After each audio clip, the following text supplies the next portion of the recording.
අද මුදල් පිළිබඳ කාර්ක සභාවේ සාකච්ඡා වුණේ මුදල් අමාත්‍යාංශයේ යටතේ තියෙන දේශීය ආදායම් බදු දෙපාර්තමේන්තුව ඊළඟට රේගු දෙපාර්තමේන්තුව සහ සුරාබදු දෙපාර්තමේන්තුව හරහා ආදායම එකතු කිරීමේ වැඩපිළිවෙල 2025 වසරට අපේ ඇස්තමේන්තුව කුමක්ද සහ ජනවාරි සිට අප්‍රේල් දක්වා මාස 4 තුලදී එකතු කරගත්ත ආදායමේ තත්ත්වය කුමක්ද කියන එක පිළිබඳව. එතනින් අපි දැක්ක දෙයක් තමයි දේශීය ආදායම් බදු දෙපාර්තමේන්තුව රේගුව සහ මේ සුරාබදු කියන දෙපාර්තමේන්තු තුනම බලාපොරොත්තු වෙච්ච ප්‍රමාණයට වගේම එහෙමත් නැත්නම් සමහර අවස්ථාවලදී ඊටත් වඩා බදු ප්‍රමාණයක් එකතු කරගෙන තියෙනවා. ඒක එක පැත්තක්. අනිත් පැත්තෙන් අපි දැකපු දේ තමයි වියදම.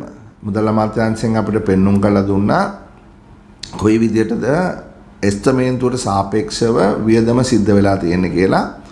එතෙන්දී බලාපොරොත්තු වෙච්ච ප්‍රමාණයට වඩා යම් ප්‍රමාණයක වැඩි වියදමක් සිද්ධ වෙලා තියෙනවා. නමුත් ජාත්‍යන්තර මූල්‍ය අරමුදල සමග එකඟ වෙච්ච නිර්ණායක වලට අනුකූල වෙන විදිහට තමයි මේ වියදම සිද්ධ වෙලා තියෙන්නේ. එතකොට අපිට මේ තියෙන එක අභියෝගයක් තමයි අපි කියනවා ප්‍රයිමරි account එක. එහෙම නැත්නම් ප්‍රාථමික අයවැය පරතරය 2.3ක් ධන අපි 2025 අවුරුද්දේ තියාගන්න ඕනේ. ඒ කියන්නේ අපේ ආදායමෙන් අපි කරන සියලුම වියදම් අයින් කරලා ඊට පස්සේ ඒකට මේ ණය සේවාකරණය මේ අනුකූල නැති වෙන විදියට. ඒක තමයි අපි කියන්නේ ප්‍රාථමික ශේෂය කියලා. 2.3ක් තියාගන්න ඕනේ. ඒක පළවෙනි මාස 4ට හෝ මම හිතන්නේ 5ට අප්ඩේට් එකක් තිබ්බ 1.6යි. දුරු 2.3ට වඩා වැඩි වෙනවා. ඒ කියන්නේ වියදම් වෙලා නැහැ. ඒකට මූලික හේතුව හැටියට අද අපි දැක්කේ අපි මේ රාජ්‍ය බලාපොරොත්තු වෙනවා ප්‍රාග්ධන වියදම් හැටියට රුපියල් ට්‍රිලියන 1.4ක් එහෙම නැත්නම් රුපියල් බිලියන 1400ක් වියදම් කරනවා. මේක මේ ආණ්ඩුවේ ප්‍රතිපත්තියක් හැටියට ගරු ජනාධිපතිතුමාත් බොහෝ තැන්වල සඳහන් කරා මේ වියදම කරන්න බලාපොරොත්තු වෙනවා කියලා. නමුත් අපි දැක්ක දේ තමයි පළවෙනි මාස 4ට වියදම් වෙලා තියෙන්නේ රුපියල් බිලියන 136යි. ඒ කියන්නේ 110%ටත් වඩා අඩු ප්‍රමාණයක්. ඒකට හේතු මූලික හේතු දෙකක් ඉදිරිපත් වුණා. එකක් තමයි වෝටන් account එකක් තිබුණේ පළවෙනි මාස කිහිපය තුල. ඒ නිසා ලොකු procurement ඒ කියන්නේ ලොකු projects වලට අවශ්‍ය අමුද්‍රව්‍ය ලබා ගන්න ඒ ටෙන්ඩර් ෆ්ලෝට් කරන්න අපහසුතාවයක් තිබ්බා.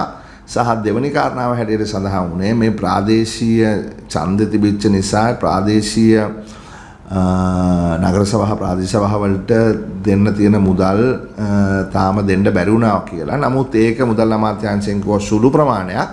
මූලිකම ප්‍රශ්නේ තියෙන්නේ අර බලාපොරොත්තු වෙච්ච ප්‍රාග්ධන වියදම් කරගන්න බැරි වීම සම්බන්ධයෙන්. ඉතින් එතෙන්දී අපි ප්‍රශ්න කරා මුදල් අමාත්‍යාංශයේ ඒවා අධීක්ෂණය කරන නිලධාරීන්ට ඔවුන් කිව්වා ඔවුන් උත්සාහ කරනවා කියලා මේ වියදම කරන්න.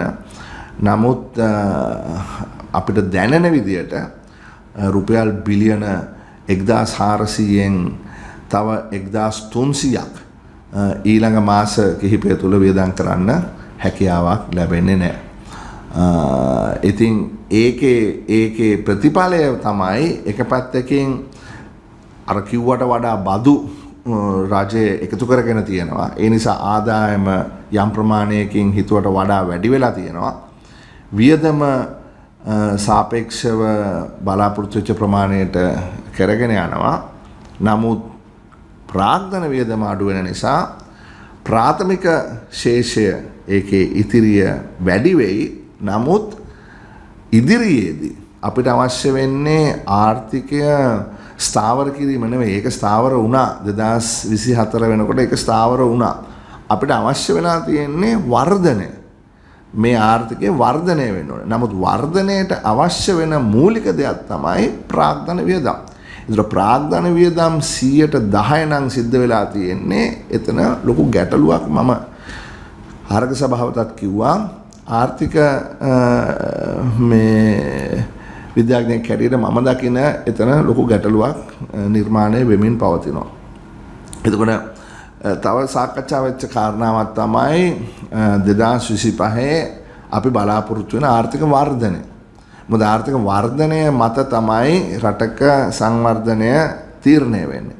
දැන් අපි කවුරුත් දන්නවා රටේ දරිද්‍රතාවය දෙගුණ වුණා. 2019 13ට තිබිච්ච දරිද්‍රතාවය අද වෙනකොට 25ට 26ට වැඩි වෙලා තියෙනවා. එමන් දරිද්‍රතාවයෙන් පුද්ගලයෝ එළියට ගන්න නම් අස්වැසුම වාගේ කෙටි කාලීන දේවල් නෙමෙයි. රැකියාන් අවස්ථා නිර්මාණය වෙන්න ඕනේ. එහෙමත් නැත්නම් ස්වයං රැකියා කරන්න. එහෙමත් නැත්නම් ව්‍යවසායකත්වයේ අවස්ථා මේ තියෙන්න ඕනේ. හැබැයි ඒවට අවශ්‍ය රජයේ දායකත්වය ලැබෙන්න ඕනේ. ඉතින් එහෙම නැතුව දැන් අපි දකින දේ තමයි ගිය අවුරුද්දේ 105ට තිබිච්ච ආර්ථික වර්ධනය අද කියුණා සමහර වෙලාවට 3.2 වගේ ප්‍රමාණයකට අඩු වෙන්න පුළුවන් කියලා. ඒක ඉතාමත්ම අභියෝගාත්මක ප්‍රශ්නයක්. මොකද 3.2ට ආර්ථිකය වර්ධනය කරලා අපිට අවශ්‍ය සමාජ පරිවර්තනය අපේ ආර්ථික පරිවර්තනය කරගන්න හැකියාවක් නැහැ. ඉතින් එතෙන්දී මූලික වශයෙන්ම අවශ්‍ය වෙන්නේ රජයේ පැත්තෙන් බලනකොට ප්‍රාග්ධන වියදම් ටික කරන්න. ඉතින් ප්‍රාග්ධන වියදම් වලින් 90%ක් වෙලා නැත්තම් රජයට වහාම නැවතත් තමන්ගේ ඩ්‍රොයින් බෝඩ්ස් වලට ගිහිල්ලා කල්පනා කරන්න වෙනවා කොහොමද මේක කරන්නේ කියලා. දේශීය ආදායම් බදු කොමිසනර් ජෙනරාල්ට අපේ කෘතඥතාවයත් පළ කරා. මොකද අද වෙනකොට එතුමිය කිව්වා මේ IIT කියන්නේ ඉන්ඩිවිජුවල් ඉන්කම් ටැක්ස් ගෙවන කට්ටිය මිලියනයක් විතර රෙජිස්ටර් වෙලා තියෙනවා කියලා. ඒකට එක හේතුවක් හැටියට මම එතුමියට පෙන්ලා දුන්නේ මම පුද්ගලිකවම දකින දෙයක් තමයි දැන් දේශීය ආදායම් බදු දෙපාර්තමේන්තුවේ පුරවැසියන්ට ඊමේල් එකකින් මතක් කරනවා මෙන්න මේ දවස්වල වෙනකොට තමන්ගේ කාර්තුවේ ආදායම් බදු ගෙවන්න ඕන කියලා. මීට ඉස්සෙල්ලා තිබුණේ සැප්තැම්බර් 30 වෙනකොට ගිය වසරේ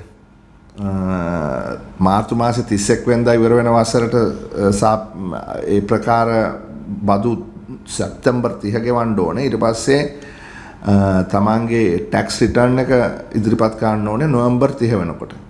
හැබැයි දැන් වෙනකොට දැන් අවුරුදු එකමාරක් දෙකක් තිස්සේ කාර්තුවෙන් කාර්තුවට තමන්ගේ ආදායම් බදු ගෙවන්න ඕනේ. එතකොට දැන් ජූනි මාසේ වෙනකොට 2024-25 වර්ෂයේ මාර්තු 31 වෙනිදා ඉවර වෙන ආදායම් වර්ෂයට ගෙවිය යුතු කාර්තු 4ම බදු පුරවැසියෝ දැන් වෙනකොට ගෙවලා ඉවර වෙන්න ඕන. නැත්තම් මේක ගෙවෙන්නේ තව මාස ගානකට පස්සේ. ඉතින් ඒක සාර්ථකව සිද්ධ වෙනවා. අනිත් එක තමයි ඉන්කම් ටැක්ස් රිටර්න් එක ෆයිල් කරන්න පටන් ගන්නෙ සැප්තැම්බර් විතර වෙනකොට සාමාන්‍යයෙන්. හැබැයි මේ අවුරුද්දේ ඉඳලා ඒක ඔන්ලයින් කරලා ජූනි 1 වෙනිදා ඉඳන් පටන් ගන්න ව්‍යාපෘතියක් පටන් ගන්න තියෙනවා. ගරු ජනාධිපතිතුමා පළවෙනි පුරවැසියා හැටියට ඒක සබ්මිට් කර බවත් අපි දැක්කා. IMF එකත් එක්ක ගිය ආණ්ඩුව පටන් ගත්ත ඒ ආර්ථික ප්‍රතිසංස්කරණ හරහා අද වෙනකොට ප්‍රතිඵල අපිට පේන්න තියෙනවා භාණ්ඩාගාරයේ පැත්තෙන් ගත්තොත්, බදු පැත්තෙන් ගත්තොත්, ණය සේවා කන්නේ පැත්තෙන් ගත්තොත්. නමුත් ගැටලුව මම දකින්නේ මම ඉදිරියට යනකොට මේ සභාපති හැටියට මේ මුදල් කාර්ක සභාවේ දකින ලොකුම ගැටලුව තමයි අභියෝගය තමයි කොහොමද මේ ප්‍රාග්ධන වියදම් ටික කරලා ආර්ථික වර්ධනය ඇති කිරීම සඳහා අවශ්‍ය වන රාජ්‍ය අනුග්‍රහය ලබා දෙන්න කියන. ඔන්නෝක තමයි මම හිතන්නේ අපි දකින භවිෂ්‍යත.